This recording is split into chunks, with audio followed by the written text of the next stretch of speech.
उलमा साइंस की, यूरोप की साइंस के बाप कहे जाने के मुस्तहिक है। साइंस क़यामत तक चाहे जितनी भी जवान हो जाए, इसका मार्गदर्शक इस्लाम है, इसकी बुनियाद रखने वाला इस्लाम है, इसका रास्ता दिखाने वाला इस्लाम है। इसलिए वह एहसान मानने वाला बोलता है साइंस चाहे जितनी जवान हो जाए, इसकी तरक्की का सारा सेहरा मदरसों के सर जाता है, मदरसे के उलमा के सर जाता है। नारे तकबीर, नारे रिसालत, इक़रा कॉन्फ्रेंस, जश्ने दस्तारबंदी, खलीफा ताज शरिया जिंदाबाद। ये तमाम साइंटिफिक उलूम का सारा सेहरा मदरसों के सर जाता है। अब कैसे जाता है, क्या है कुरान शरीफ में, हम आपकी जबान में, आपके अंदाज में समझाने की मैं कोशिश कर रहा हूँ। चूंकि एक है कि कुरान में सब कुछ मौजूद है, लेकिन कैसे मौजूद है इस बात पे लोग बात नहीं करते हैं। तो मैं सोचता हूं कि हजारों चैप्टर में से 2-3 बातें आप तक मैं पहुंचा दूं, ताकि आप भी समझ जाएं, आपके दिमाग का खलजान भी दूर हो जाए। अगर दिमाग में कुछ तरह की कोई मिसअंडरस्टैंडिंग आ रही है, ये सब कहने सुनने की बातें हैं, ये सब बस जोश दिलाने की बातें हैं, ये सब सिर्फ मदरसे की अहमियत बताने वाली बातें हैं, ऐसा नहीं, बल्कि सच्चाई की जमीन से करीब होकर मैं कुरान शरीफ की 2-3 आयतों को मैं आपके सामने बयान करता हूँ, 2-3 चैप्टर में खोलता हूँ, फिर आप समझ जाएंगे कि कुरान शरीफ ने किस तरह दुनिया वालों को तहकीक का रास्ता दिखाया है। और जो आज बातें दिमाग जला जला करके जिन चीजों को सीखा जाता है, ये बातें किस कदर फसाहत के साथ कुरान करीम में मौजूद हैं। बस सिर्फ 2-4 चैप्टर, ताकि आप भी समझ जाएं और आप भी अपने सीने में कुछ इल्म का नूर यहाँ से लेके उठें और इस मदरसे का महत्व आप जाने कि इस मदरसे इसकी तारीख कितनी रोशन है, इसका बेस कितना मजबूत है। और बात है कि हम जैसे कम पढ़े लिखे लोग इस मदरसे से पैदा हो रहे हैं और फिर अपना वजन हम खुद नहीं समझ रहे हैं, तो ये और बात है। मगर मदरसे की तारीख तो है रोशन। मदरसा तो अपनी जगह बहुत पावरफुल चीज है, अगरचे आज वहां से पैदा ना हो। जैसे आज कोई हाई स्कूल है, आप क्या कहते हैं, भाई वो फला डीएम है, यहीं से पढ़ा लिखा है और यहीं से क्रिकेटर भी बन रहा, यहीं से जोकर भी बन रहा, यहीं से साहब इसको हिंदी अंग्रेजी कुछ नहीं आती है, वो भी इसी स्कूल में पढ़ा है। तो जिसको नहीं आती है तो अपना वक्त बर्बाद किया, इसी स्कूल का पढ़ा हुआ डीएम बन गया। हमारे घर के बगल 5 किलोमीटर दूर एक विद्या विहार है, विद्या विहार में अभी पिछले साल एक लड़का शुभम नाम का पूरे हिंदुस्तान में आईएएस में टॉप किया हुआ, वो बिहार का लड़का था। वो हमारे घर से 40 किलोमीटर दूर उसका घर है और जो स्कूल में पढ़ाता था, जहाँ से वो मैट्रिक किया है, वो स्कूल हमारे घर से 5 किलोमीटर दूरी पे है, उसमें पढ़ा। आज स्कूल वाला फख्र से कहता है कि मैंने हिंदुस्तान को आईएएस टॉपर दिया है। बिल्कुल सच में दिया है, क्योंकि बहुत 50 साल पहले की बात है, अभी सिर्फ पिछले साल की बात है। पिछले साल शुभम नाम का लड़का बिहार का, वो उन्होंने देहात का लड़का जिसका बाप बैंक में एक छोटा सा क्लर्क था, वो बच्चा आज आईएएस में टॉप किया। न किसी मंत्री का बेटा, न किसी चीफ मिनिस्टर का बेटा, न बड़े उद्योगपति का बेटा, बिहार के एक छोटे से क्लर्क का बेटा यूपीएससी आईएएस में टॉप किया। जो हिंदुस्तान का सबसे पॉश क्लास का कंपटीशन है, उससे ज्यादा भारी, उससे ज्यादा टफ, उससे ज्यादा मैजेस्टिक, उससे ज्यादा रॉयल कोई जॉब ही नहीं है। चीफ मिनिस्टर आज जीते हैं, ठीक है, हेमंत सोरेन आज चले गए, चाहे वजह चाहे जो भी रहे, जो भी उस साजिश रची गई हो, कुछ भी हो, हमको बहस नहीं। वो चीफ मिनिस्टर थे और अभी जेल में है, फिर कल जनता उसको जिताएगी, फिर कुर्सी पे आएंगे, उसकी पार्टी के लोग आ गए। आज सीएम थे, लालू प्रसाद थे, मगर आज नहीं है, फला थे, नहीं है, आज है, कल नहीं है। मगर डीएम जो डिस्ट्रिक्ट का मालिक होता है, वो जब तक रिटायरमेंट नहीं करे उस वक्त तक वो डिस्ट्रिक्ट मजिस्ट्रेट रहता है। चाहे धनबाद में रहे, चाहे रांची में रहे, चाहे टाटा में रहे, चाहे जहां भी रहे, चाहे पटना रहे, चाहे नवादा रहे, चाहे मुजफ्फरपुर रहे, एक डिस्ट्रिक्ट का मालिक है वो। इसीलिए बोलता है कि हाँ सीएम साहब, ठीक है, हाँ सीएम साहब। वो जानता है कि हारा तो सड़क छाप हो जाएगा और मैं तो आईएएस डिग्री होल्डर हूं और मैं तो नॉफ रिटायरमेंट तक 60 साल तक मैं जॉब करता रहूंगा।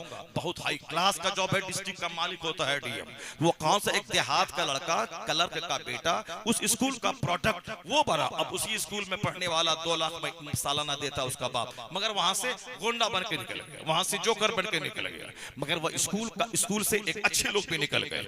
ये मदरसे की तारीख बड़ी रोशन है। इस मदरसे ने दुनिया वालों को इल्म का महत्व बताया है, दुनिया वालों को पढ़ने का मसाज दिया है। उतलबुल इल्म, obtain knowledge whether you find it in China. इल्म हासिल करो चाहे कितना दूर जाना पड़े। उतलबुल इल्म मिनल महद इलल लहद, obtain knowledge from the cradle to the grave. माँ की गोद से लेके कब्र की गोद तक इल्म हासिल करो। ये मदरसे ने दुनिया वालों को बताया है। Knowledge is life, knowledge is power, knowledge is light. जो शिक्षा प्रकाश है ये मदरसे ने बताया है, शिक्षा ताकत का नाम है ये मदरसे ने बताया है, तारीख इसकी बड़ी रोशन है। भले ही आज यहाँ के पढ़े लिखे लोग बेसहारा रहे, समझें कि हम किसी लायक नहीं हैं, अगर दुनिया पे नजर रखेंगे तो इसी बेसहारगी में मर जाएगा। हुजूर ने फरमाया है जिसको कुरान का इल्म दिया गया और वो समझा कि हमारे पास कोई दौलत नहीं है, उसने कुरान के इल्म का अपमान किया, उसने कुरान पाक के इल्म की तौहीन की। इसलिए कि दुनिया न टोपी, दुनिया न कपड़े का नाम है, न मकान का नाम है।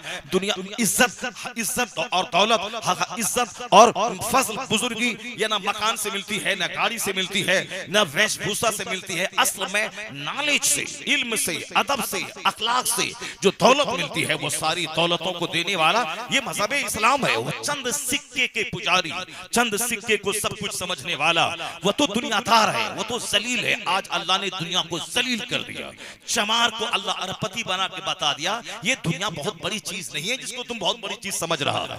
जो बनारस में मुर्दा को नहलाता है, मुर्दा को जलाता है, वो बनारस का डोम आज करोड़ों के मकान में रह रहा है। ऐसा नहीं है कि मकान, जिसके पास मकान है वो इज्जत वाला है, जिसके पास कार है वो इज्जत वाला है। तुमने नहीं देखा, मैं तो बिहार में देखा, वो आज से 25 साल पहले जिसका बाप दादा ये मुर्दार मरे हुए बैल का चमड़ा खींचकर ढोल बजाता था और वह ढोल बेच करके वह साहब रोजी रोटी हासिल करता था। आज उसका बेटा गवर्नमेंट जॉब में है, आज उसके यहाँ शानदार मकान और बिल्डिंग है। और आपने सुना होगा बुखारी शरीफ की पहली हदीस जो हदीस जिब्रील है, उस हदीस जिब्रील में जो जनाब जिब्राइल अमीन हुजूर के पास आके कहा था व्हाट इज इस्लाम, मल इस्लाम, मल ईमान, मल एहसान, ईमान क्या है, इस्लाम क्या है। तो जो इस आदमी की शक्ल में आके दीन सिखाने के लिए वो हुजूर से सवाल भी पूछते थे और वह देखो उसकी तस्दीक भी वो करते थे। तो उसी में एक सवाल आया था कि कयामत कब आएगी। तो हुजूर ने कहा था जो सवाल पूछ रहा है और जिससे सवाल पूछा जा रहा है, तो हुजूर ने कहा था तवाज़ो खाकसारी के तौर पर ये जो मसूल है यानी सरकार की जात और साइल जो जिब्रील अमीन की जात है, सरकार ने कहा था ये मसूल साइल से ज्यादा इस मामले में नहीं जानता है। इसका मतलब ये निकला कि आका अलैहिस्सलाम ने जिब्राइल अमीन को कहा था कि तुम तो जानते हो अच्छी तरह इसके बारे में और उसके बारे में। तो सरकार की खाकसारी थी, अगरचे सरकार का इल्म जनाब जिब्राइल अमीन से भी ज्यादा है, लेकिन इस मैटर में जिब्राइल अमीन को भी चूंकि अच्छा इल्म है, इसीलिए हुजूर ने तवाज़ुन के तौर पर कह दिया कि मसूल साइल से ज्यादा मसूल इस मामले में नहीं जानता। उन्होंने पूछा था कि आप हमें अखबिरनी अन अमारातिहा, उसके साइंस के बारे में यानी उसकी निशानियों के बारे में, अलामात के बारे में हमको बताइए। तो हुजूर ने कहा था अंतलिदल अमतु रब्बतहा, जब देखना के बांदियां अपने मालिक को जन्म दे रही हो, यानी नौकरानियों से इस कदर कसरत से ज़िना होता हो कि नौकरानी के पेट से उसका मालिक पैदा होता हो। और जब फिर एक मफहूम ये और दूसरा मफहूम ये है कि जब माँ के पेट से नाफरमान बच्चे जन्म लेने लगे तो समझ जाना कयामत करीब आ गई है। और आज लोगों का हालात ये है कि तलाक दिया, बेइज्जती से बचने के डर से फिर उसी को रख लिया या मौलवी के सामने, मुफ्ती के सामने, काजी के सामने जाके झूठ बोल दिया कि हमने तलाक नहीं दिया है। ठीक है, तुम मुफ्ती बोलेगा तलाक, जब कोई गवाह नहीं है तो तलाक नहीं हुई, मगर अल्लाह के नजदीक तो तलाक हो गई, क्योंकि वह तलाक दे चुका है। अब वो अजनबी औरत की तरह है, वो अगर उसको बीवी की तरह रखता है तो हराम। अब जितने बच्चे पैदा होंगे सब वलदु ज़िना, सारी सोहबतें ज़िना खालिस, सारे बच्चे वलदु ज़िना। और फिर लोग बात करते करते कुफ्र बक जाते हैं, एहसास नहीं होता है कुफ्र बका, ईमान गया, निकाह टूटा। और जब निकाह टूटा तो बीवी एक अजनबिया हो गई। गौर से कीजिएगा, इसीलिए चपड़ जो मुंह में आ गया फट से बोलते चले गए। हाँ, कुरान में आया है कल्ला सौफा तालमुन, दाढ़ी साफ करो, कल्ला साफ करो, कल्ला जो गला है साफ करो। हंसाने के लिए चंद जोकरों को हंसाने के लिए फक से बढ़ दिया। वो तो दूसरे काफिर लोग हैं जो कभी अपने भगवान के बारे में, दुनिया के बारे में, किसी के बारे में फालतू सब बातें बोलते रहते हैं। दीन धर्म ही नहीं है तो जो चाहे बोले, मगर मुसलमान पहले सोचता है फिर बोलता है अल्लाह के बारे में, रसूल के बारे में, कुरान के बारे में, हदीस के बारे में। जब जानकारी न हो तो बंदा खामोश रहे। हाँ, राजनीति की बात करे, कारोबार की बात करे, पॉलिटिक्स की बात करे, ट्रांजैक्शन की बात करे, और दूसरी कन्वर्सेशन करे, पर इस्लाम की बात उस वक्त तक ना ना करे जिसको परफेक्टली कन्फर्मली उसको मालूम ना हो। मगर आजकल हर आदमी डॉक्टर है। हमको शुगर हो गया है, वो सामने वाला अपनी औकात नहीं जानता है कि मैं टीचर हूँ, मैं कम पढ़ा लिखा आदमी हूँ, मैं तो अपने शहर में रहता हूँ। ये बंदा पूरा हिंदुस्तान घूमता है, हर बड़े शहर से छोटे शहर, साइंटिस्ट, वैज्ञानिक, प्रोफेसर, मंत्री, मिनिस्टर सबसे मुलाकात करता है, डॉक्टरों से मिलता है। नहीं, वो हमको 1000 दवाई गिराने लगता है। हजरत शुगर हो गया है तो ये काम कीजिए, टहला कीजिए, ये पत्ता खाया कीजिए, ये नीम का पत्ता उसको सुखा करके सफू बना के खाइए, तो गुलाब जामुन की गुठली खाइए, तो अमरूद खाइए। यानी ये पूछा भी नहीं है कि हमको शुगर बाद दवाई बताओ, नहीं, बल्कि बगैर दवाई बगैर पूछे में 1000 बातें बता देता है। इसका मतलब आज सब लोग डॉक्टर हो गए। अब जहां दीन इस्लाम की बातें आ गई, सामने वाला हमसे पूछा है, मैं उसको बता रहा हूं, ये बगल वाला वो भी चक्कर करने लगता, हाँ ऐसा है, हाँ वैसा है। वो सामने वाला वो बता, हाँ ऐसा है। यानी सामने वाला मुझसे पूछा कि साहब इस्लाम सिखाइए, इस्लाम के बारे में आप क्या कहते हैं। अब हम बोलने वाले उचक ये बोल रहा है, उधर से वो बोलेगा, जो सलक छाप आदमी वो बोलेगा हाँ ये जायज है, यहाँ नाजायज है, और आम आदमी बोलने लगा ये हराम है, ये नाजायज है। यानी हर आदमी फतवा देना जानता है। कोई ये नहीं बोलता है कि आई नो नथिंग, मैं कुछ नहीं जानता हूँ, बल्कि सब ये समझता है कि मैं बहुत जानता हूँ। इसे मुसलमानों का बच्चा कुछ जाने बगैर भी समझता है मैं बहुत जानता हूँ। ये कुछ भी नहीं जानता, 1 दर्जन बीमारी उसके पास है, उसके बावजूद ये दूसरों को डॉक्टर बनके मशवरा दे रहा है। खामोश रह, खामोशी बहुत अच्छी आदत है। साइलेंस रहना, साइलेंस बना के रखना, खामोश रहना, गौर व फिक्र करना, सोचना, कम बोलना, अच्छी बात बोलना, ये इस्लामिक क्वालिटीज है, इस्लामिक एटिकेट्स है, इस्लामी औसाफ है, ये इस्लामिक गुड क्वालिटीज हैं। अपने अंदर सारी कमजोरी को दूर करना चाहिए, अच्छी आदतों को अपने अंदर लाना चाहिए। आका फरमाते हैं, क्या फरमाते हैं सरकार, फरमाते हैं मन समता नजात, जो खामोश रहा नजात पा गया। हुजूर फरमाते हैं मन काना युमिनु बिल्लाहि वल यौमिल आखिर फलयकुल खैरन औ लियस्मुत, जो मोमिन है अल्लाह और आखिरत के दिन पे ईमान लाता है, या तो अच्छी बात करे या चुप रहे, या अच्छी बात बोले या चुप रहे, अच्छी बात बोले या चुप रहे, या तो अच्छी बात बोले या चुप रहे। ये गुड क्वालिटी है। यहाँ तो साफ झूठ है, नंथन है, हंसाने वाली बातें हैं, न जाने कैसी कैसी बातें लोग करते रहते हैं, बगैर समझे बुझे बात किया, कुफ्र बक दिया, कुफ्र बका, ईमान खत्म, ईमान खत्म, निकाह खत्म, निकाह खत्म, तो अब बीवी हो गई अजनबिया। अब अजनबी से रिश्ता ज़िनाए खालिस। अब उसके जो बच्चे पैदा हो वलदुज़ ज़िना, वलदुज़ ज़िना की पहचान क्या है? मदरसे को बुरा कहना, मस्जिद पे आगे डीजे बजाना, मौलाना को गाली देना, माँ बाप को तमाचा मारना, दाढ़ी वाले का मजाक उड़ाना, अपने बूढ़ों का जबकि हालत ज़ईफ़ी में वो मोहतरम हो जाता है। हदीस में आया है कि बूढ़ों की ताज़ीम खुदाबंदी में दाखिल है। यानी अल्लाह रब्बुल इज्जत को पसंद है कि जिसका दिन इस्लाम में ज्यादा गुजरा है उसकी ताज़ीम की जाए, अल्लाह को पसंद है। मगर नहीं, ये बुढ़ा कहकर पुकारना, बूढ़ों को जलील समझना, उसके बुढ़ापे का मजाक उड़ाना, इसका मतलब है कि समाज में नाजायज पत्थरों की तादाद में बेतहाशा इजाफा हो रहा है। जो रास्ते में बैठे तो रास्ते को काट दें, केला का छिलका फेंक दें, मोटरसाइकिल वाला जाएगा, गाड़ी फिसल जाएगी, वो गिरेगा। अब ये वीडियो बनाएगा, बेचारा पानी मांग रहा है, कि कतरा मांग रहा है, जीने की भीख मांग रहा है, मगर जीने की भीख मांग रहा है उस वक्त में उसको एक कतरा पानी नहीं देना है। अब वहां वीडियो बनाना है, ऐसा लग रहा है कि नाजायज बच्चों की तादाद में बेतहाशा इजाफा दुनिया में हो रहा है। यह नतीजा है क्या?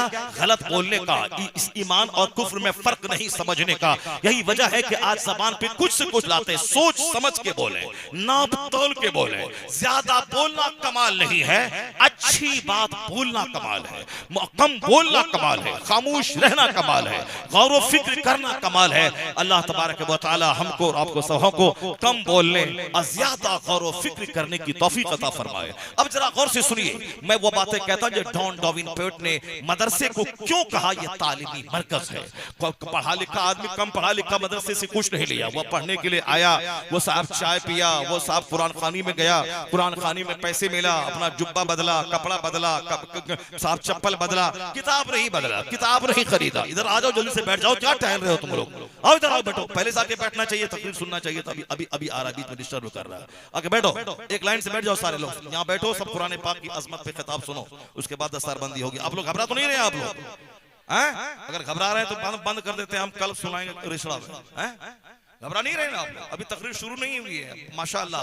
हम अगर जानते कि धनबाद में लोग इस कदर गौर से तकरीर सुनते हैं तो आज से 10 साल पहले आते, साल में कई बार आते हैं, मगर मौलाना साहब ने बहुत देर से मुझको बुलाया है तो सारा हिंदुस्तान साहब तकरीर सुन रहा है और आप लोग क्या लतीफ़ा सुन रहे हैं और कॉमेडी सुन रहे हैं। तकरीर कुरान सुनिए, हदीस सुनिए, कि कॉमेडी तकरीर होती है क्या? लतीफ़ा तकरीर है क्या? वो तो सिर्फ टाइम पास करने का जरिया है। मैंने अभी 1 घंटे से लगभग मैं बोल रहा हूँ, 1 मिनट में कोई कॉमेडी में बोला हूँ, एक लफ्ज भी मैंने गलत नहीं बोला हूँ। मैं सिर्फ काम की बातें और दिल रोशन करने की बातें मैं आप तक पहुंचा रहा हूं और फिर तकरीर अभी शुरू नहीं हुई है। तकरीर मेरी है कि आज इस दौरे हाजिर के तनाजुर में कुरान पाक का रोल क्या है, कुरान पाक का रोल क्या है, इस मदरसे ने क्या दिया है, व्हाट दिस मदरसा गिव टू द वर्ल्ड, ये मदरसा दुनिया वालों को क्या दिया है, मदरसे की हिस्ट्री कितनी रोशन है, यहाँ जो कुरान पढ़ाया जा रहा है इस कुरान पाक का महत्व क्या है, सारे उलूम व फनून कहां से निकले हैं, उसका मरकज क्या है, मंबा क्या है, मकसद क्या है, और ये फिर फाउंटेन क्या है, ये मदरसा है, सारे उलूम व फनून का मरकज ये मदरसा है। अब वो कैसे है, बस 2-3 चैप्टर में खोलता हूं, उसको आप गौर से सुन लीजिए, क्योंकि कुरान शरीफ की आयतों को गौर से पढ़ने के बाद ही वहां से पता चलता है किस कदर इल्म के खजाने यहाँ छुपे हुए हैं। अब जरा पहली आयत में पढ़ता हूं, बीच बीच में बहुत सारी बातें आती जाएंगी हमारे और आपकी भलाई के लिए, वो सारी बातें निकलती जाएंगी, थोड़ी सी बात तवील होती जाएगी, उसको होने दीजिए। मगर जो मेन एम है, जो असल मकसद है, वो ये है कि कुरान पाक की 2-4 आयतों की गहराई, उसके मानी और मतालिब और मफाहिम में आप तक रखूं, ताकि आप जान जाएं कि इस दौरे जदीद के इल्म में कुरान पाक का रोल क्या रहा है। जो बातें आज लोग कह रहे हैं वो सारी बातें कुरान शरीफ में किस कदर डिटेल्ड वे में वसाहत के साथ बयान कर दी गई है। बस 2-3 चैप्टर आप सुने, घबराए नहीं। इस हिंदुस्तान में जितने भी कॉलेजेस हैं सबकी तारीख 500 साल के भीतर की तारीख है। अगर आप जानते हैं पटना कॉलेज है, एक जबरदस्त कॉलेज है, मैं उसकी तारीख सिर्फ 150 साल के अंदर की है।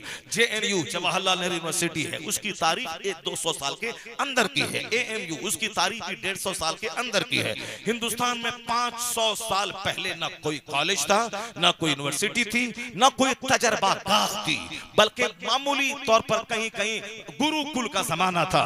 एक गुरु है धनबाद में, चंद लोग आ गए बिहार से, दरख्त के साए में बैठकर उस गुरु से धर्म की शिक्षा लेते थे, वही जाके अपने अपने इलाके में जाके वो शिक्षा का प्रसार और प्रचार करते थे। बाज़ाब्ता स्कूल की शक्ल, मकतब की शक्ल, यूनिवर्सिटी की शक्ल 500 साल पहले नहीं थी। लेकिन जॉन डेवनपोर्ट क्या कहते हैं, ये 10वीं-16वीं सदी के बाद जो पूरी दुनिया में इल्म का सूरज चमका है, ये कहां से लिया गया है? सारे उलूम अरबी मदारिस से लिए गए हैं, और अरबी मदारिस के उलमा यूरोप की साइंस के बाप कहे जाने के मुस्तहिक हैं।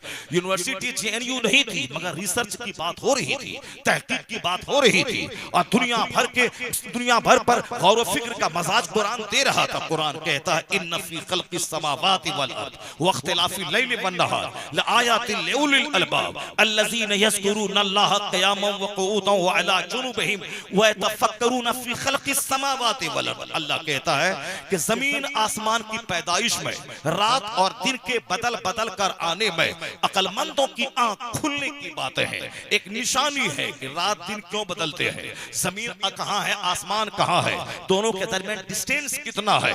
व यतफ़क्करून फी खल्क़िस समावाति वल अर्द। अल्लाह कहते हैं अक्लमंद है, अल्लाह कहता है अक्लमंद है वो जो दिमाग लड़ा के गौर करते हैं कि जमीन क्या थी क्या हो गई, आसमान क्या था क्या हो गया, या दोनों आपस में मिले हुए थे या दोनों शुरू से अलग अलग है, ये सूरज कहां से आया, ये चांद कहां से आया।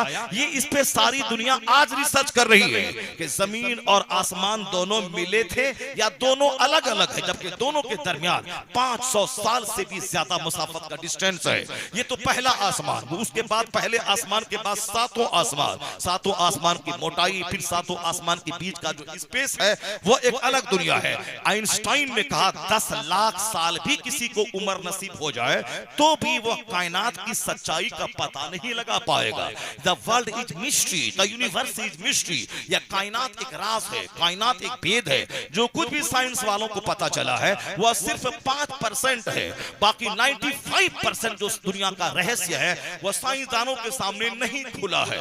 यही वजह है कि कोई बोलता है चांद पे मिट्टी है कि नहीं, कोई बोलता पानी है कि नहीं, कोई बोलता हम चांद पे चले गए, हमने वहां ये देखा, हमने वहां से मिट्टी लाए हैं, दूसरा बोलता है तुम कैसे जाएगा, एक वैज्ञानिक बोलता है कि जमीन घूम रही है, सूरज ठहरा हुआ है, दूसरा आता है 200 साल के बाद बोलता नहीं उसकी तहकीक गलत है, जमीन अपनी जगह ठहरी है, सूरज ही घूम रहा है 24,000 मील फी घंटा की रफ्तार से एक अनसीन डेस्टिनेशन की तरफ सूरज बढ़ रहा है। ये इंसान का इल्म है। कोई बोलता ठहरा है, कोई बोलता है घूम रहा है, कोई बोलता जमीन रुकी है, वो बोलता नहीं तुम्हारी बात गलत है। ये इंसान का इल्म है, इसी तरह से चलता रहेगा। कोई बोलेगा ये राइट है, कोई बोलेगा ये रॉन्ग है, कोई बोलेगा ये हार्मफुल है, कोई बोलेगा ये यूजफुल है, कोई बोलेगा तुम रॉन्ग हो, कोई बोलेगा तुम गलत हो, कोई बोलेगा जमीन ठहरी है, कोई बोलेगा जमीन घूम रही है। ये सब चलता रहेगा, मगर बात आके वही फाइनल होगी कि अल्लाह जो कहता है वही सच्ची बात है। ला तब्दील लिकलिमातिल्लाह, अल्लाह के कलाम में कोई तब्दीली नहीं। और सारे वैज्ञानिकों का इस बात पे इत्तेफाक हो जाता है कि हमारी और तुम्हारी तहकीक अदलती बदलती रहती है, और जो दुनिया के खालिक का कलाम है उसमें कोई तब्दीली नहीं। यह इस बात की दलील है कि अल्लाह सच्चा, इस्लाम सच्चा, मुस्तफा सच्चे, कुरान सच्चा। इसलिए एक कौम मुस्लिम दुनिया को नाचने दे, दुनिया को गाने दे, उसे उछलने दे, उसे अत्याचार करने दे, ताकत का गलत इस्तेमाल करने दे, उसे कोट खरीदने दे, उसे जज खरीदने दे, उसे जुल्म करने दे। जितना करेगा नाचेगा कूदेगा, होगा वही जो अल्लाह चाहेगा। ऐसा जुल्म नहीं रहेगा, अत्याचार नहीं रहेगा, कुर्सी नहीं रहेगी, या खुद 5 साल के बाद मर के जलकर राख हो जाएगा। कुछ नहीं रहेगा। क्या रहेगा? कोई गुल बाकी रहेगा, न चमन रह जाएगा, पर रसूलुल्लाह का दीन हसन रह जाएगा।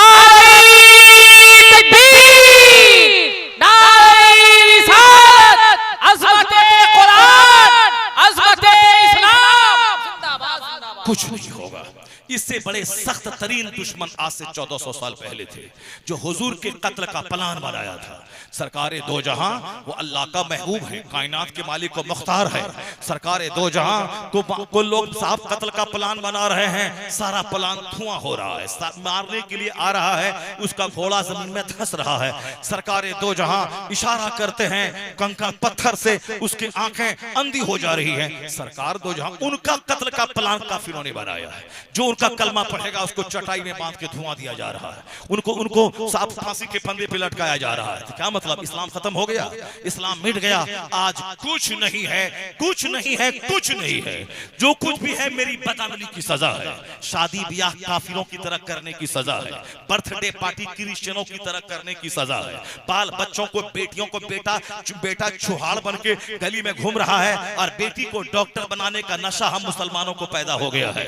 बेटा चाहे गुल्ली डंडा खेले, चोर बने, डकैत बने, नहीं क्या करिएगा। आजकल तो बेटी बेटों से ज्यादा मेहनत कर रही है। ये तो फेल हो गया, 60% नंबर भी नहीं लाया। मेरी बिटिया तो 99% नंबर लाई है, इसीलिए इसको तो नीट निकलवाना है, इसको डॉक्टर बनवाना है। बेटा को बनाओ ना, जो बेटा तेरी यादगार है, इसको तुमने डॉक्टर भी बना देगा तो शादी होगी। शादी के बगैर तो जीना मुश्किल है। शादी होगी, शौहर के घर जाएगी। यहाँ बगैर कमाए हुए सारे समाज की औरतें सर के बाल नोच रही हैं, अपने शौहरों का जीना हराम कर दिया है। और जो खुद 10 लाख महीना कमाएगी उसका क्या हाल होगा? वह बाप अपनी बेटी का कातिल है, जो बाप अपनी बेटी को 10 लाख रुपए कमाने का हुनर सिखा करके सारी जिंदगी के सुख में आग लगा देता है।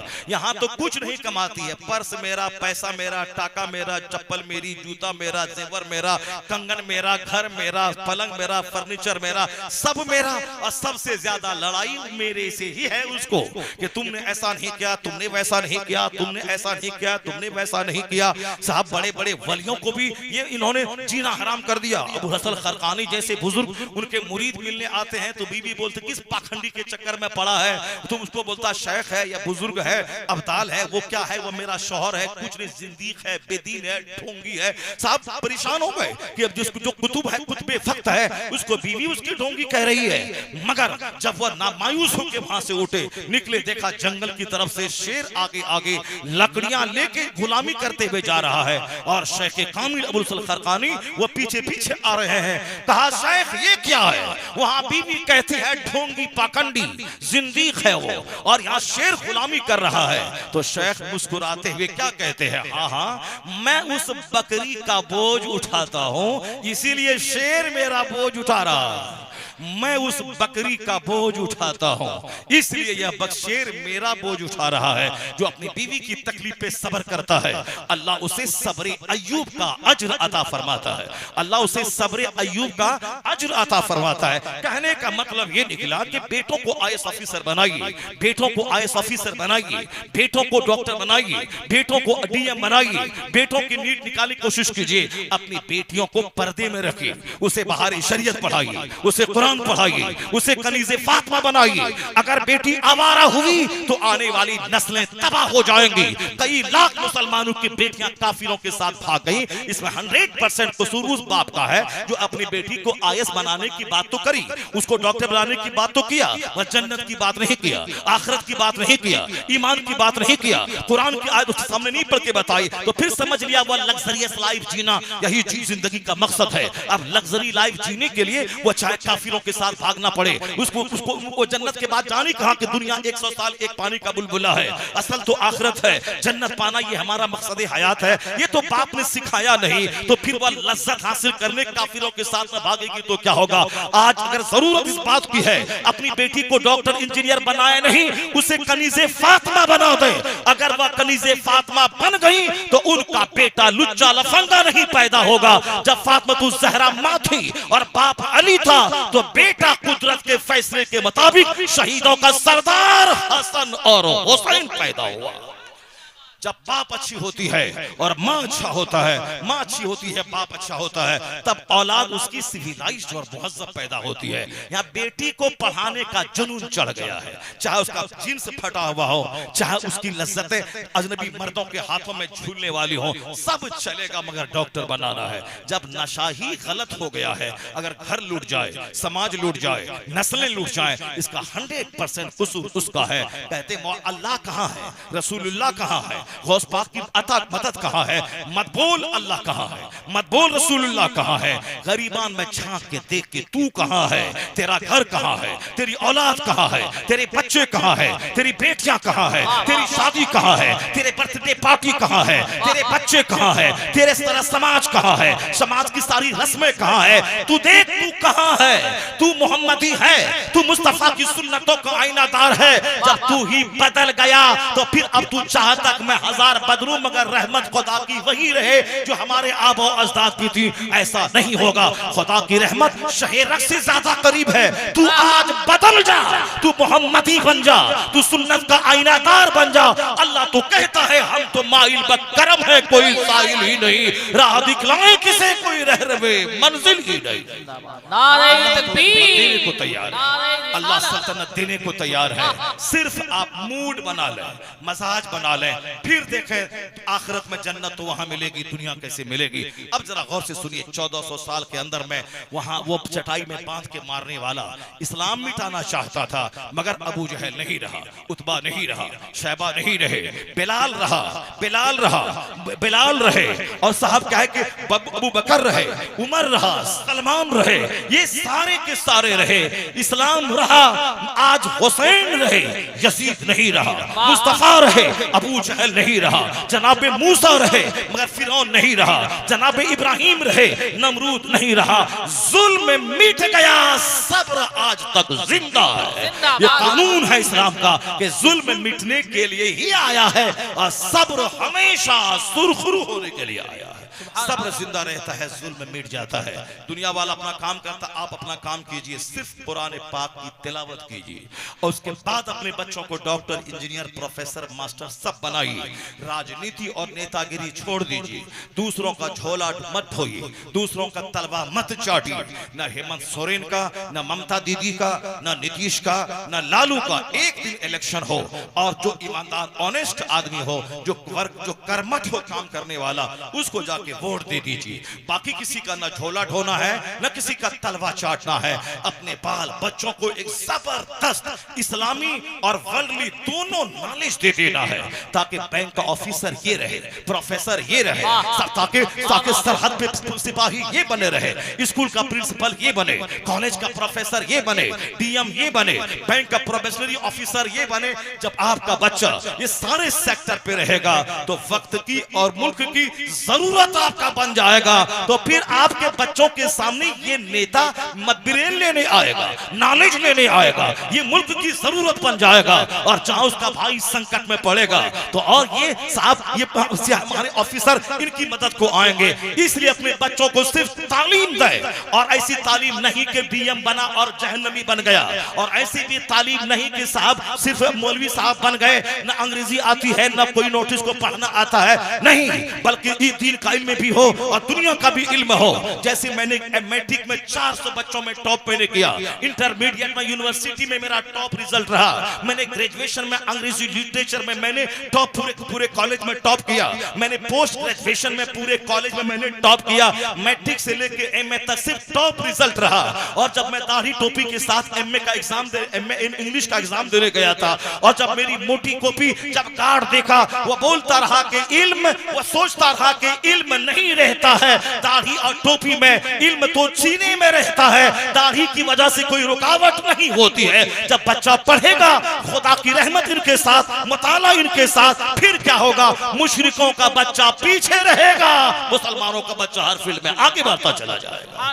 हमारे पास दीन का भी इल्म हो, हमारे पास दुनिया का भी इल्म हो, वरना फिर दूसरों के सामने भीख मांगना पड़ेगा और फिर नेता का झोला ढोना पड़ेगा। ना नेता का झोला ढोना है, सिर्फ नॉलेज की गहराई में डूबना है, इल्म हासिल करना है, और दुनियावी सेक्टर में एक गहरा इल्म लेके सरदारी करनी है। उसके लिए 18 घंटे पढ़ना होगा, 15 घंटे अपने बच्चों को पढ़ाना होगा, अपनी जमीन मकान बेच करके अपने बच्चों की तालीम के पीछे सारी एनर्जी लगानी पड़ेगी।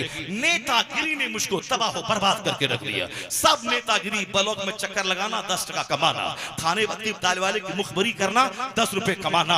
हमने दुनिया वालों को इल्म एक ताकत ये नारा दिया था, आज कमजोर हम हो गए। सिर्फ इसलिए ना मदरसा उस काबिल रहा, यहाँ से पढ़ा हुआ प्रोडक्ट हमारा हाफिज कुरान भी बने और ग्रेजुएट भी बने, मौलाना भी बने, और फर्राटे के साथ अंग्रेजी बोलने वाला इस्लाम का सबसे बड़ा मुबल्लिग भी बने। नहीं, बस हालात ये हो गए कि इनको देखने के बाद ये नहीं लगता ये वही मदरसा है जिसने यूरोप को साइंस सिखाया था, ये वही मदरसा है जिसने दुनिया वालों को स्कूल कॉलेज खोलने का मसाज दिया था। तो हमको दोनों सेक्टर में, मगर लोगों की सोच इतनी खराब हो गई कि मदरसे के बच्चे जो 1% पढ़ते हैं, इनके बारे में ये पढ़ने के बाद क्या करेगा, क्या खाएगा, क्या पिएगा, ये फिक्र है।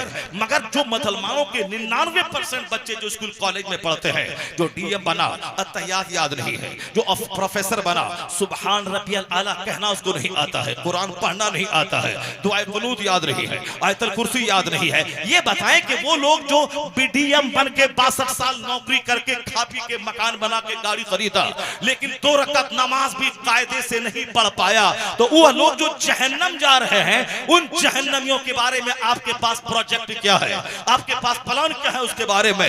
ये मुसलमानों के 90% बच्चे, 99% बच्चे जो स्कूल और कॉलेज में पढ़ रहे हैं, बचपने से क्रिश्चियनों के स्कूल में पढ़ना, मिशनरी स्कूल में पढ़ना, ये वहां गए, ये कायदे से जी भर के नमाज न पढ़ पाया, नमाज के अंदर क्या है सीख नहीं पाया, कुरान नहीं जान पाया, तो 62 साल तक नौकरी की, पैसा कमा के घर बनाया, अब मौत के इंतजार है, मर गया 80 साल में। अब कहां गया, जहां उसे खरबों साल, महासंख्यों साल रहना है, जहां का एक दिन 50,000 साल के बराबर है। वो फैक्ट है। जैसे मैं पैदा हुआ हूं, मैं जवान हुआ, मैं बूढ़ा हो रहा हूं, उसी तरह मरने के बाद दुनिया है, कयामत कायम होगी, हिसाब किताब होगा। ऐसा नहीं कि पैदा हुआ, मर गया, खत्म हो गया, मिट्टी में मिल गया, नहीं। जिस तरह बगैर खंबे के आसमान है, जमीन है, जिस तरह से रात है, दिन है, उसी तरह आखिरत भी है। तो ये अपने बच्चों को बताना होगा कि दुनिया में डीएम बनो कि डॉक्टर बनो कि 1 करोड़ डेली कमाओ, मरना है, अल्लाह को मुंह दिखाना है, वहां हिसाब किताब होना है, हर स्याह सफेद का हिसाब होना है। कामयाबी असल दुनिया में नहीं, असल कामयाबी जन्नत की है। ये मुसलमानों के करोड़ों बच्चे जो स्कूल में पढ़ रहे हैं, उसके बारे में आप कभी बात नहीं करते। मौलाना साहब, इस स्कूल में एक चैप्टर दिनियात का होना चाहिए, एक मौलाना यहाँ दे दीजिए, ताकि जो बच्चे डीएम एसपी मेडिकल साइंस पढ़ रहे हैं, बनना मेडिकल एक्सपर्ट बनना चाहते हैं, वो कुरान भी ठीक से पढ़ रहे हैं, वो 10 चैप्टर कंटेम्पररी नॉलेज का एक चैप्टर दिन याद कर रहे, कोई नहीं बोलता। इस मिशनरी स्कूल का बच्चा है, अब हम अलग से सिर्फ आधा घंटा इन बच्चों को दीन सिखाइए। उन जहन्नमियों के बारे में किसी के पास कोई प्लान नहीं है। और प्लान किसके बारे में आपके पास है? हर दुकान पे, चौक चौराहे पे इन्हीं लोगों का प्लान है। यह हाफिज बना क्या खाएगा, यह मौलवी बना क्या खाएगा, अब यह कहां नौकरी करेगा। आज भी एक कहने की बात रही, यही बात 100 साल पहले मुफ्ती अहमद यार खान नईमी ने कहा था कि हमारे जो दोस्त स्कूल कॉलेज में पढ़ते थे, मैंने उन ग्रेजुएटों को दर दर की ठोकर खाते हुए देखा। और हमारे जमाने में 100 साल पहले मदरसे में पढ़ने वालों के बारे में भी ये मुसलमान कहते थे, ये मदरसे के पढ़ने वाले क्या खाएंगे। उन्होंने कहा अल्हम्दुलिल्लाह, मैंने अपने सारे साथियों को देखा, इज्जत के साथ ये रहते हैं, इज्जत का खाना खाते हैं, कौम इनका हाथ चूमती है, मस्जिदों मदरसों में रह के दीन का काम करते हैं, बिजनेस भी करते हैं तो नमाज रोजे के साथ करते हैं। तो जो दीन का काम करता है अल्लाह उसे भूखा नहीं रखता, दुनियादारों के मुकाबले में ज्यादा इज्जतों से माला माल कर देता है।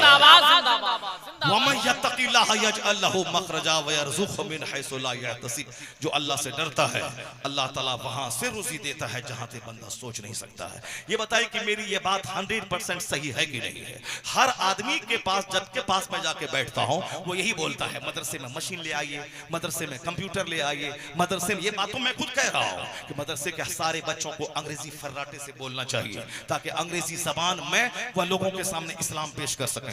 मदरसे के बच्चों को खूब हिंदी संस्कृत आनी चाहिए ताकि हिंदी जबान में इस्लाम समझा सके। मदरसे के बच्चे को फ्रेंच और डच भी पढ़ना चाहिए ताकि हाफिज आलिम मुफ्ती बन के यूरोप चले जाए और वहां जाकर के इस्लाम की तबलीग करे। और अल्हम्दुलिल्लाह जिन बच्चों ने मेहनतें की, जो हमारे बिहार के बहुत सारे बच्चे अमेरिका यूरोप में रहते हैं, वह साहब डॉक्टर हैं, वहां अंग्रेजी में खिताब करते हैं, जुमा में रोजाना दरसे हदीस इंग्लिश में देते हैं, कोई फ्रेंच में देते हैं, कोई डच में देते हैं। हमारे हिंदुस्तान की जबरदस्त तालीम है जो रशिया की एक यूनिवर्सिटी में बहुत जबरदस्त तनख्वाह पे वहां मुलाजमत कर रहे हैं। तो जो पढ़ेगा लिखेगा और जो नहीं पढ़ेगा वो क्या करेगा? साइकिल लेगा, वो ट्यूशन पढ़ाएगा। जो नहीं पढ़ेगा लिखेगा, पढ़ने के जमाने में सिर्फ वो कुरान खानी करेगा, 2 टका खा के वो सिर्फ कपड़ा सिएगा और जैकेट पहनेगा, मेहनत नहीं करेगा, किताब नहीं खरीदेगा। वो तो पढ़ने लिखने के बाद सोचेगा हम क्या करें, वो बुखारी से पढ़ना तो आता नहीं है, चलो घर घर में ट्यूशन पढ़ा दें, चलो कहीं मौजिन की नौकरी मिल जाए, चलो कुछ नहीं मिला दाढ़ी मोच मुंडा, चलो मोबाइल सीख करके मोबाइल की दुकान करें।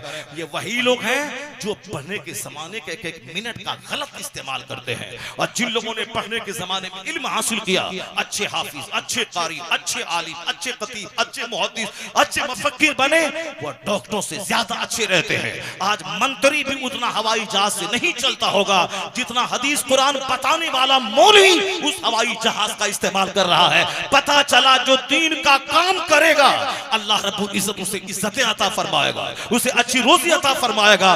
बेनमाजी को अल्लाह अच्छा मेवा खिलाएगा, और जो 24 घंटे रहता है मस्जिद में नमाज पढ़ता अल्लाह उसको दाने दाने को तड़पा देगा। ऐसा कभी नहीं होगा। इबादत करने वाला इज्जत की रोजी उसे मिलेगी, और अल्लाह से दूर रहने वाला भले ही वो संतरा सेब खा ले, रूहानी तरक्की उसको कभी नहीं मिल पाएगी। क्योंकि दुनिया चलाने वाला अल्लाह है। जो अल्लाह के दीन का काम करेगा अल्लाह उसे इज्जत देगा, शोहरत देगा। आज कोई नहीं जानता कि 100 साल पहले बरेली का नवाब कौन था, बरेली का जमींदार कौन था, पर आज 100 साल के बाद लोग कहते हैं कि अहमद रजा कौन है जो जमीन नहीं खरीदी, जो अपना शानदार मकान नहीं बनाया, मगर आज उस रजा के नाम पे कहूं जैसे करोड़ों लोगों के नाम में वो रजा शामिल है। ये साहब फला रजा, एहसन रजा, तौकीर रजा, मोहसिन रजा, फला रजा, फला रजा। आज ऑक्सफोर्ड में रजा है, कैम्ब्रिज में रजा है, हार्वर्ड में रजा है, PHU में रजा पे रिसर्च करके लोग PhD की डिग्री हासिल कर रहे हैं। ऑस्ट्रेलिया में रजा, श्रीलंका में रजा जामा मस्जिद, हॉलैंड में रजा जामा मस्जिद, मदरसा रज़विया। हिंदुस्तान के हर स्टेट्स में सैकड़ों मस्जिदों और मदरसों का नाम रजा के नाम पे है। रजा नवाब नहीं था,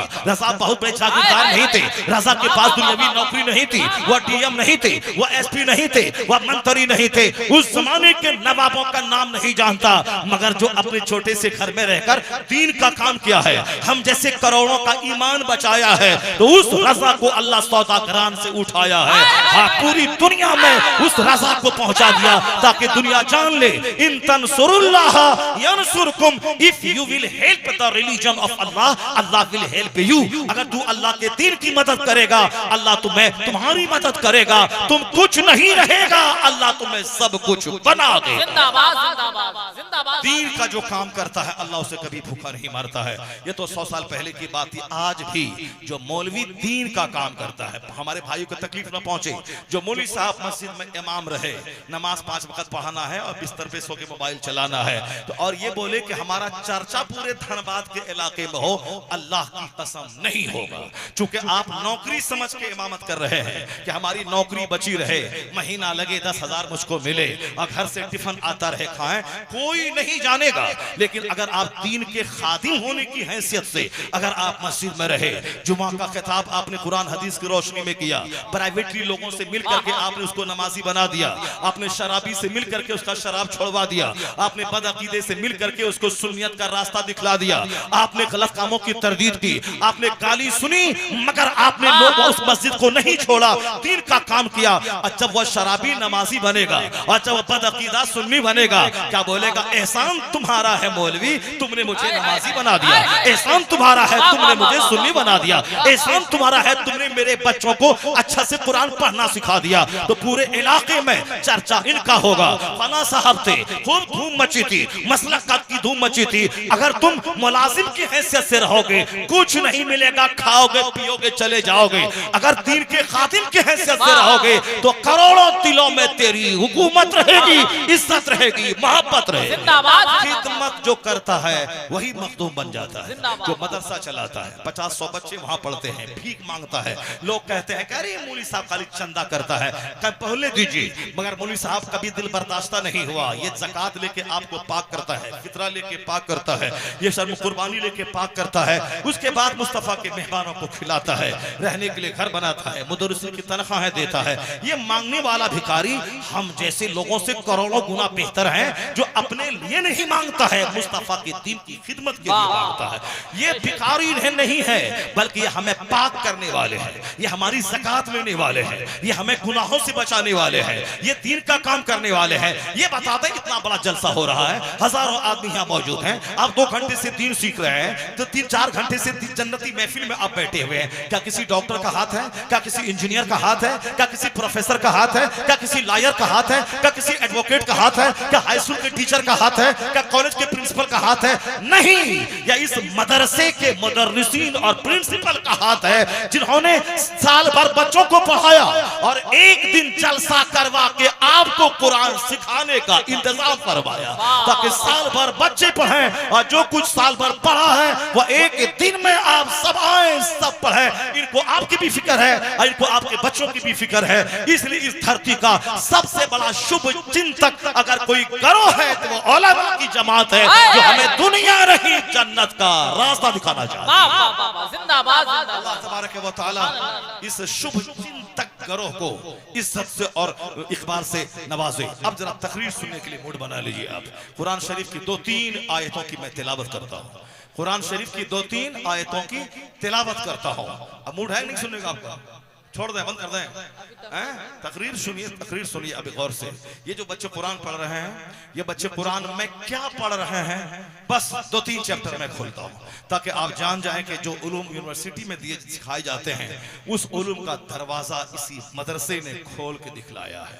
आज आपके बच्चे पढ़ते हैं फिजिक्स, केमिस्ट्री, बायोलॉजी। बायोलॉजी में क्या होता है आपके बच्चे तो नहीं बताए होंगे, या आप पढ़े लिखे आदमी जानते होंगे, मगर मुझसे सुन लीजिए कि मौलवी साहब ने जो कुछ समझा है, वो मौलवी साहब क्या समझा है उसको आप सुन लीजिए। बायोलॉजी में पढ़ाया जाता है कि जमीन से कौन कौन पौधे उगते हैं, बायोलॉजी में पढ़ाया जाता है। उसके 2 पार्ट है, ज़ूलॉजी। ज़ूलॉजी के मतलब होता है इल्म हैवानात, जानवर से ताल्लुक से, ये परिंदे, ये जानवर, ये हैवान, ये कुत्ता, ये ऊंट, ये गाय, ये सब क्या है, क्या खाते हैं, कैसे दूध निकलता है, कैसे इसकी हड्डी से क्या बनता है, ये सारी चीजें हैं अब ज़ूलॉजी। और बोटनी में जमीन से पौधे कैसे निकलते हैं, पौधे कैसे हंसते हैं, पौधे कैसे रोते हैं, पौधे में मेल कैसे है, पौधे में फीमेल कैसे है, फिर वहां से फल कैसे निकलता है, वहां से फूल कैसे निकलते हैं, ये सारा चैप्टर रहता है आपका बॉटनी में। केमिस्ट्री में रहता है, केमिस्ट्री में धुआं का चैप्टर है, गैस का चैप्टर है, लोहे का चैप्टर है। और साहब आपके फिजिक्स में, फिजिक्स इल्म तबइयात है, यानी सूरज क्या है, सितारे क्या है, स्टार्स क्या है, मिल्की वे क्या है, कहकशां क्या है, स्टार्स क्या है, प्लैनेट्स क्या है, ये सारे चर्चे होते हैं किसमें, फिजिक्स में। फिजिक्स इल्म तबइयात, कीमिया केमिस्ट्री इल्म कीमिया, और इल्म हैवानात बायोलॉजी। अब जरा कुरान शरीफ में कितनी सूरतें हैं जो ये बच्चे हमारे पढ़ते हैं, आप सबों को मालूम है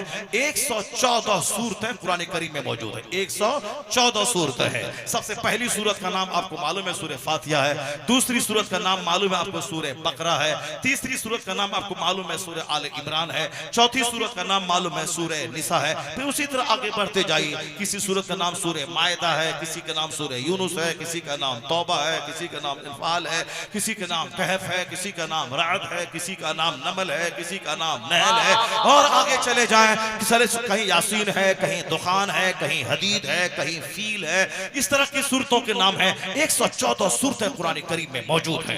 अब केमिस्ट्री में क्या है, सूरज क्या है, चांद क्या है। अब कुरान पाक की एक सूरत का नाम है सूरह शम्स, जिसका माना है सूरज, एक का नाम है कमर, जिसका माना है चांद, एक का नाम है सूरह नज्म, जिसका माना है स्टार है, एक का माना है तारिक, जिसका माना है ड्रोन है। अब जब साहब केमिस्ट्री में ले ले, केमिस्ट्री में चर्चा है धुआं का, केमिस्ट्री में चर्चा है लोहे का, केमिस्ट्री में चर्चा है गैस का, केमिस्ट्री में चर्चा है बिजली का। अब कुरान शरीफ की एक सूरत का नाम है सूरह बर्क, सूरह रात, जिसका माना है बिजली, एक का नाम है हदीद, जिसका माना है लोहा, जिसका माना है लोहा, एक का माना है दुखान, जिसका माना है गैस। अब बायोलॉजी का चैप्टर है, ये गाय, ये बकरी, ये हाथी, ये चूंटी, ये मकड़ी। अब जरा कुरान शरीफ की सूरतों के नाम सुन ले। एक का नाम है अनकबूत, जिसका माना है स्पाइडर यानी मकड़ी, एक का नाम है सूरह नमल यानी द एंट यानी चूंटी, एक का नाम है फील यानी द एलिफेंट यानी हाथी, एक का नाम है बकरा यानी द काव यानी गाय। तो जिस चैप्टर के नाम पे जो फिजिक्स केमिस्ट्री में जो चैप्टर पढ़ाया जाता है, उस चैप्टर के नाम पे कुरान पाक की सूरतों के नाम है। यह इस बात की दलील है कि जो भी केमिस्ट्री में पढ़ाया जाता है उसका सारा बयान कुरान करीम में मौजूद है। ये कुरान ने साइंसी उलूम के दरवाजे खोला है। तो फिजिक्स केमिस्ट्री कोई पढ़ता रहे, केमिस्ट्री पढ़ेगा, कुरान कोई पढ़े, या इल्मे आखिरत भी सीखेगा, इल्मे दुनिया भी सीखेगा, और सारे उलूम का रास्ता मजहब इस्लाम ने अता फरमाया।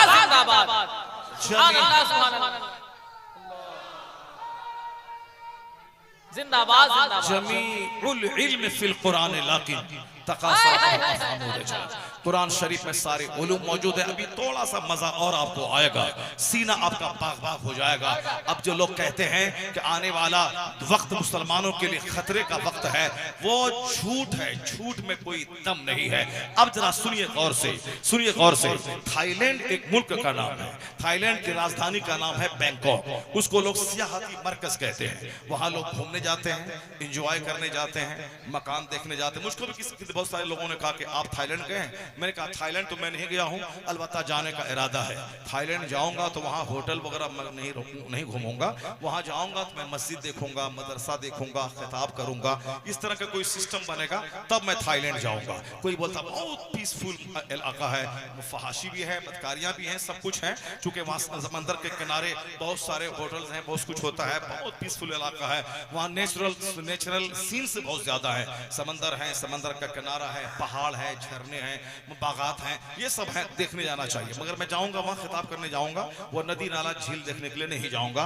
मगर उसी थाईलैंड की एक अचौंका देने वाली बात मैं करता हूँ। वो थाईलैंड है, बहुत सारे लोगों का घर धनबाद में बना होगा कई करोड़ रुपए का। हम तो खान साहब के यहाँ हम ठहरे, तो हमको खुशी हुई, सीने को ठंडक मिली कि ताजुश्शरिया यहाँ आए, मुफ्ती आजम हिंद यहाँ आए, बड़े बड़े बुजुर्गान आए, बहुत धन्य है वो। वरना आजकल लोग हम जाते हैं, वो नहीं बोलते कि ताजुश्शरिया आए थे, वो कहते हैं हजरत मेरा किचन देखने के लिए चलिए, किचन में ग्रेनाइट है, जबरदस्त है कि नहीं हजरत? हाँ बहुत जबरदस्त है। फिर वो हमको लेके जाता है टॉयलेट दिखलाने के लिए, हजरत जरा टॉयलेट देख लीजिए, टॉयलेट देख लीजिए, यहाँ पे खाना बनता है और वहाँ पखाना होता है, इसके अलावा कोई काम तो दुनिया में है नहीं। यहाँ खाना बनाना है, वहाँ जाके पखाना करना है, बस यही दिखलाता। कोई एक बंदा नहीं नहीं मिला मुझे जो ये कहे कि हजरत चलिए मैं आपको प्रेयर रूम दिखलाता हूँ, जहाँ मेरी माएँ नमाज पढ़ती हैं, जहाँ मेरी बेटियां नमाज पढ़ती हैं, जहाँ रमजान में मेरी बीवी एतकाफ में बैठती है।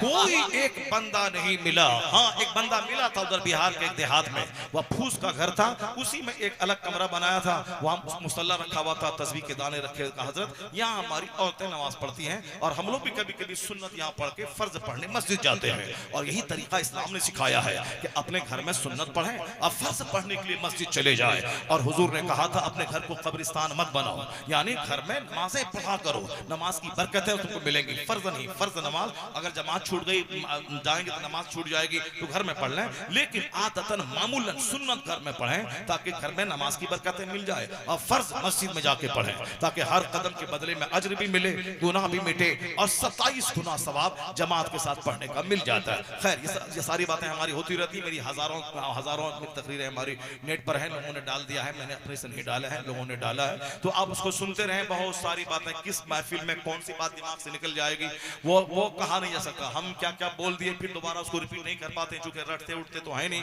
इसीलिए जो मुम्मा आ गया सो बोल दिया। अब वो आज बोला फिर सारी जिंदगी वो बात दिमाग में नहीं आएगी। तो जो लोग सुनते हैं तकरीरें उनको मालूम है कि हर तकरीर में कुछ न कुछ एक दो जुमले ही सही आपके हौसला बख्श, प्रेरणा वाहक, यानी हौसला देने वाला जरूर जुमला मिलता है। तो आप उसको देखा करें, उसमें सारी बातें मिल जाएंगी आपको। मगर आज मैं सिर्फ ये कहना चाहता हूँ, करोड़ों का घर है, लेकिन ये घर छोड़ के चला गया कहाँ? चला गया थाईलैंड की राजधानी बैंकॉक, पहाड़ देखने के लिए। 1 करोड़ का घर बनाया है। अब इंजॉय करने चले गए गोवा। गोवा में क्या करना है? वहां समंदर के किनारे बालू पे लेट गए, डुबकी लगाया, बालू पे लेट गए। 1 करोड़ का घर है, ग्रेनाइट, टाइल्स, मार्बल, सोफा, ये वो, शोकेस, इंटीरियर, आउटर, क्या क्या लोग बनाते हैं। पहले तो दीवार बनती, छत बनी, पुछारा हुआ, काम तमाम है। लेकिन आजकल मकान बनाना ही जिंदगी का सबसे बड़ा मकसद हो गया। तो मकान बनता है 25 साल में, उसके बाद बंदा मर जाता है, मकान रह जाता है बहू के लिए। और बेटे की बीवी बहू रात भर मोबाइल चलाती है और टीवी देखती है। तो मकान बनाया हमने और उसमें ऐश कर रही हमारी बहू, सिनेमा देख रही है। तो हमसे पूछा जा रहा है कि तुमने जिंदगी किस काम में गुजारी, माल कहां से कमाया, कहां खर्चा किया, और जिस घर के लिए मैं नमाज छोड़ दी और झूठ बोला, उसमें रहेगी बीवी, उसमें बेटी, उसमें रहेगा, उसमें रहेगी बहू, उसमें रहेगा बेटा, और ये चला कब्र में हिसाब देने के लिए माल कहां से कमाया, कहां खर्च का। अकलमंद है वो जो दुनिया में रह के जन्नत कमाए। ऐसा ना हो कि जन्नत अपने जहन्नम खरीद ले दूसरों के लिए। वह शख्स बदनसीब है जो दूसरों के चलते अपनी जन्नत में आग लगा दे। मिन शर्रि नास मंजिलतैन यौमल क़यामा अज़हब आखिरतहु बे दुनिया गैरिही। यानी करोड़ों का घर है, अब दुनिया में सजा अल्लाह ने दिया। उस करोड़ों के घर में अब मन नहीं लग रहा है। अब कहां मन लग रहा है? कश्मीर में डल झील में वह लकड़ी वाली कश्ती में जाके हनीमून मना रहा है, वहां झील में। अब ऊटी में पहाड़ पे जा रहा है, वहां गोवा समंदर के किनारे जा रहा है, कश्मीर में शालीमार बाग में गुलाब का पौधा देखने जा रहा है। ये करोड़ों का घर क्यों बनाया था? जब बालू पे ही लेटना था, जब पहाड़ को ही देखना था, जब समंदर में ही डुबकी लगाना था। ये करोड़ों का घर क्यों बनाया था? ये सोफा क्यों खरीदा था? ये ग्रेनाइट क्यों लगाया था? जब कश्मीर में जाकर के वहां लकड़ी के घर ही में जाके इंजॉय करना था। ये करोड़ों का घर क्यों बनाया था? चाहे बंदा जो सोचे, ये अल्लाह की तरफ से अजाब है कि जो घर बनाया है हराम से, झूठ बोलकर, नमाजें छोड़कर, अब वो घर की दीवारें काटने दौड़ रही है। ये इंजॉय करने के लिए जंगल पहाड़ देखने जा रहा है, वो घर में मन नहीं लग रहा है। अब बाहर चलो और उन घर को जाके देख, किराए के घर में रहता है, मिट्टी के घर में रहता है, 40 साल हो गए, घर छोड़ने का मन नहीं कर रहा है। क्यों? इसलिए कि वहां एलईडी टीवी नहीं है, जहां वहां कुत्ता नहीं पाला जाता है, वहां बंदर नहीं पाले जाते हैं। जिस घर में तस्वीरें हो, जिस घर में कुत्ता पाला जाए, वहां फरिश्ता रूठ जाता है, वहां शैतान का अड्डा होता है। और शैतान जिस घर में हो, वहां चैन सुकून कहां मिलेगा? तो जहां तलावत है, जहां इबादत है, जहां सजदा है, वहां फरिश्तों का आना जाना होता है। और जहां फरिश्तों का आना जाना हो, वहां इंजॉय होता है, वहां लज्जतें मिलती है, वहां फरहत मिलती है। इसलिए वो कच्चा घर छोड़ने का मन नहीं करता। अगर सुकून तुम्हें चाहिए, न गोवा में मिलेगा, न थाईलैंड में मिलेगा, न कश्मीर में मिलेगा, न शालीमार बाग में मिलेगा। अपने घर को इबादत से सजा दे, तिलावत से सजा दे, जिक्र से सजा दे, दुरूद से सजा दे, अपने घर को कलमा से सजा दे। कुरान पढ़, किराए के घर में बादशाहों के महल का मजा मिलता है। जिंदाबाद जिंदाबाद। अला बिज़िक्रिल्लाह तत्मइन्नुल कुलूब। ये जो घुमक्कड़ का कल्चर चला है, गरीब है नहीं कुछ मिला तो चलो 1000 रुपए की टिकट लेके अजमेर शरीफ चलो। अजमेर शरीफ बीवी को लेके जा रहा है। जब औरत यहाँ से जाती है अजमेर हाजिरी देने के लिए, हर कदम पर फरिश्तों की लानत बरसती है। जब लानत बरसेगी तो बरकत कहाँ से होगी? अब कुछ नहीं मिला तो अंग्रेजों की नकल करते हुए अजमेर जा रहा है, कोई ऊटी जा रहा है, कोई कहाँ बरेली के नाम ले रहा है। अजमेर जाना बरेली जाना जरूरी नहीं है, मस्जिद जाना जरूरी है, नमाज़ें पंज खाना जरूरी है, जमात से नमाज पढ़ना वाजिब है। जब औरतों को जमात से रोका गया, मस्जिद से रोका गया, ईद वाजिब नहीं, जुमा फर्ज नहीं, तो फिर अजमेर जाने का परमिशन किसने दे दिया? हाँ, इस पर किसने परमिशन दे दिया? एक कौम मुस्लिम जो बोलता है नमाज पढ़ो, फातिहा हराम, 11वीं का बकरा हराम, वो भी जहन्नमी है। और जो बोलता है कि सिर्फ फातिहा दिलाओ, अजमेर जाओ, 12वीं का जुलूस निकालो, नमाज पढ़ने की जरूरत नहीं, वो भी जहन्नमी है। बीच का रास्ता है जन्नत का, उसी का नाम है मसलके आला हजरत, मसलके इत्तदाल, कि नमाज भी होगी, फातिहा भी होगी, नमाज भी होगी, जुलूस मोहम्मदी भी निकलेगा, बाजार पे हाजिरी भी होगी, रोजा भी रखा जाएगा, फर्ज भी अदा होगा, नफल भी अदा होगा, और दोनों मिलकर इसे जन्नत का मुसाफिर बना देगा। और जो सिर्फ फातिहा, मिलाद, मजार और दरगाह लेके बैठा है, नमाज जैसा फर्ज आजम जिसका छोड़ना गुनाह है आजम, उसको नहीं पढ़ता, वो उसके जहन्नमी होने में कोई शक नहीं है। क़यामत के दिन सबसे पहला सवाल नमाज का होगा।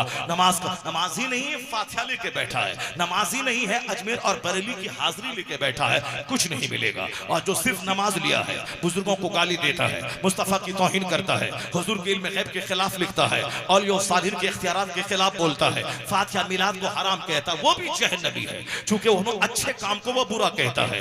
जो सीधा रास्ता है मसलके आला हजरत के, नियाज भी होगी, नमाज भी होगी, फातिहा भी होगी, रोजा भी होगा, जुलूस भी मोहम्मदी भी निकलेगा, मुहर्रम का खिचड़ा भी खाया जाएगा, 11वीं का बकरा भी ज़बह होगा, फराइज और वाजिबात भी अदा किए जाएंगे, नमाज होगी, रोजा होगा, हज होगा, ज़कात होगी, फर्ज भी होगा, नफल भी होगा, सीधा रास्ता शहरे शफात नगर लेके चला जाएगा। यह बीच में बात आ गई, अब जरा गौर से सुनिए, मैं थाईलैंड आपको लेके चलता हूँ। थाईलैंड की राजधानी बैंकॉक में एक प्रोफेसर रहते हैं, डॉक्टर मेगाटेट तेजासेन। डॉक्टर मेगाटेट तेजासेन, डॉक्टर मेगाटेट तेजासेन, वो क्या है? वो नास्तिक हैं, या किसी खुदा में विश्वास नहीं रखते हैं, या फिर वो मजहबी तौर पर बुद्धिस्ट हैं। जो अक्सर लोग उस जोन के, नॉर्थ ईस्ट के, वो लोग अक्सर लोग या तो बुद्धिस्ट हैं, या क्रिश्चियन हैं, या फिर नास्तिक हैं, कोई खुदा नहीं, उसमें वो विश्वास करते हैं। मगर बहुत बड़ा प्रोफेसर, थाईलैंड की राजधानी का एनाटॉमी डिपार्टमेंट के जबरदस्त प्रोफेसर, उसने, और प्रोफेसर जो साइंटिस्ट होते हैं उसकी सोच बड़ी आला होती है, वह लोग रिसर्च करना, तहकीक करना, एक एक मिनट बर्बाद नहीं करना।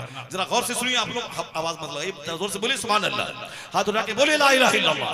हम 4 चैप्टर खोलना चाहते हैं, नहीं 4 सुनिएगा, कम से कम 1 चैप्टर सुन लीजिए। वो 4 अगर नहीं सुनना चाहते, आपको लग रहा है कि टाइम ज्यादा हो गया और मौलाना साहब बात बढ़ाते हुए चले जा रहे हैं, इसीलिए से अगर आपको ऐसा लग रहा है तो आज मैं 1 बोलूंगा, फिर अगले साल मौलाना साहब बुलाएंगे तो फिर इंशाल्लाह वो 3-4 चैप्टर खोलेंगे। आज उसको 5 से लेके 10 आयत कुरान पाक की पढ़नी थी, और उससे वहां से रोशनी लेना था, प्रेरणा और हौसला लेना था, और फिर इल्म का खजाना लेना था। मगर चूंकि बात से बात पैदा होती है और हर बात काम की बात सामने आ जाती है, इसीलिए वो बातें सामने आ जाती हैं, तो वो चैप्टर थोड़ा सा बैक हो जाता है। तो अब हम समझ गए, आप लोग थोड़ा सा घबरा से रहे हैं, इसीलिए बस 1 चैप्टर खोलता हूं, उसके बाद अगर बोलिएगा कि दूसरा चैप्टर भी खोल दीजिए तो फिर मैं सोचूंगा उसके बारे में, वरना 1 तो मैं सुना ही दूंगा, चाहे सारी कुर्सी खाली हो जाए, सारे लोग भाग जाएं, सारे लोग बात करते रहे, उससे कुछ नहीं होगा। 1 चैप्टर तो मैं सुना के दम लूंगा। मेगाटेट तेजासेन, एनाटॉमी डिपार्टमेंट के जबरदस्त प्रोफेसर, उस प्रोफेसर का काम होता है रिसर्च करना, तहकीक करना। हम लोग लेके बैठे हैं, क्या लेके बैठे हैं? वो असद भाई जो बोलते हैं, हम लोग लेके बैठे हैं, ये लेके बैठे हैं, वो लेके बैठे हैं, ये लेके बैठे हैं, हम लोग नात लेके बैठे हैं, हम लोग कव्वाली लेके बैठे हैं, हम लोग मजार लेके बैठे हैं, और दूसरा आदमी साइंस लेके बैठा है, दूसरा आदमी हवाई जहाज लेके बैठा है, वो स्कूल और कॉलेज लेके बैठा है, और ये मजार और चादर लेके बैठे हैं। तो मजार और चादर लेके बैठने वाला कोई काम कर पाएगा क्या? ये तो अच्छा काम है। अब गरीब नवाज के मजार पे जाए, चादर चढ़ा दे 1 लाख रुपए की, और कहे हमारे बेटे को DM बना दीजिए, और उनका बेटा गुल्ली डंडा खाता है, गुल्ली खेलता है, गुटखा खाता है, रात भर सोता है, दिन भर घूमता है, वो डीएम बन पाएगा? गरीब का कमचा मार के वहां से भगा देंगे अजमेर से, भागो यहाँ से।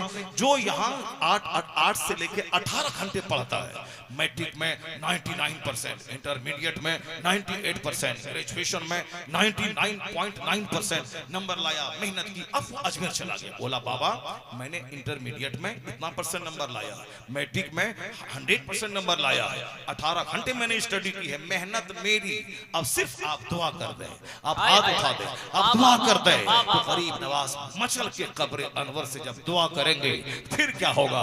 इधर से मेहनत चलेगी, उधर से गरीब नवाज की दुआ के लिए हाथ उठेगा, आसमान से रहमत उतरेगी, कामयाबी कदम चूमेगी।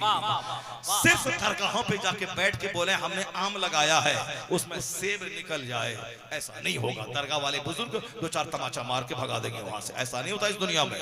लगाएं गेहूं निकल जाए वहां से धान, लगाएं धान वहां से निकल जाए गेहूं, लगाएं आम उसमें निकल जाए अखरोट। ये नहीं इस दुनिया के सिस्टम के खिलाफ। अब जरा गौर से सुनिए, वैज्ञानिक रिसर्च करते हैं, वैज्ञानिक गौर फिक्र करते हैं।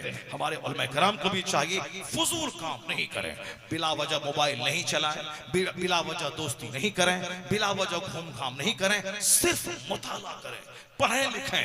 आपसे लोग नहीं आके पूछेगा कि साहब आयरन क्या है, आपसे लोग आके नहीं पूछेंगे कि गैस क्या है, आपसे लोग नहीं पूछेंगे कि फला क्या है, आपसे लोग पूछेंगे कि ये मसला क्या है, नमाज में फर्ज क्या है, वजू में कितनी चीजें फर्ज हैं, वजू में क्या सुन्नत है। आपसे लोग पूछेंगे तलाक का मसला क्या है, आप बोलेंगे नहीं बताएंगे। अच्छा हम फोन कर लेते हैं, रांची और इदारे शरिया पटना फोन कर लेते हैं, तब आपको देंगे। मुताला नहीं करेंगे तो सर खुजलाएंगे और बोलेंगे हम दूसरे से फोन करके बताएंगे। मुताला करेंगे उधर से सवाल निकलेगा, इधर सीने से जवाब निकलेगा। जबान की हेजिटेशन खत्म हो जाती है जब बंदा कसरत से मुताला करता है। कसरत मुताला से जबान साफ होती है, कसरत मुताला से ब्रेन खुलता है, कसरत मुताला से हिचक दूर होती है, कसरत मुताला से अमल का ज़ौक़ पैदा होता है। आपका काम यही है कि आप कसरत से मुताला करें। और मदरसा कैसे चलेगा, मदरसे में तालीम कैसे अच्छी होगी, 1 मिनट बर्बाद नहीं करें, एक मिनट को आबाद रखें। तो मेरे वक्त की कदर करने वाला मुमताज होता है, वो कौम को कुछ देने वाला होता है, उसको इज्जत का मालिक होता है। अल्लाह उससे इज्जतों से, उसे इकबाल से नवाजता है, तो लोगों के दिलों के लिए उसे चर्चा का विषय लोगों की जबान के लिए बना देता है। मेहनत करें, पढ़ें लिखें, ज्यादा दोस्ती नहीं, ज्यादा बात नहीं, वरना तो आप किसी लायक नहीं रह जाएंगे। मरने से पहले यह सोच के मरें कि मैं दुनिया वालों को क्या दे के जा रहा हूं, मैं अपने घर वालों को क्या दे के जा रहा हूं।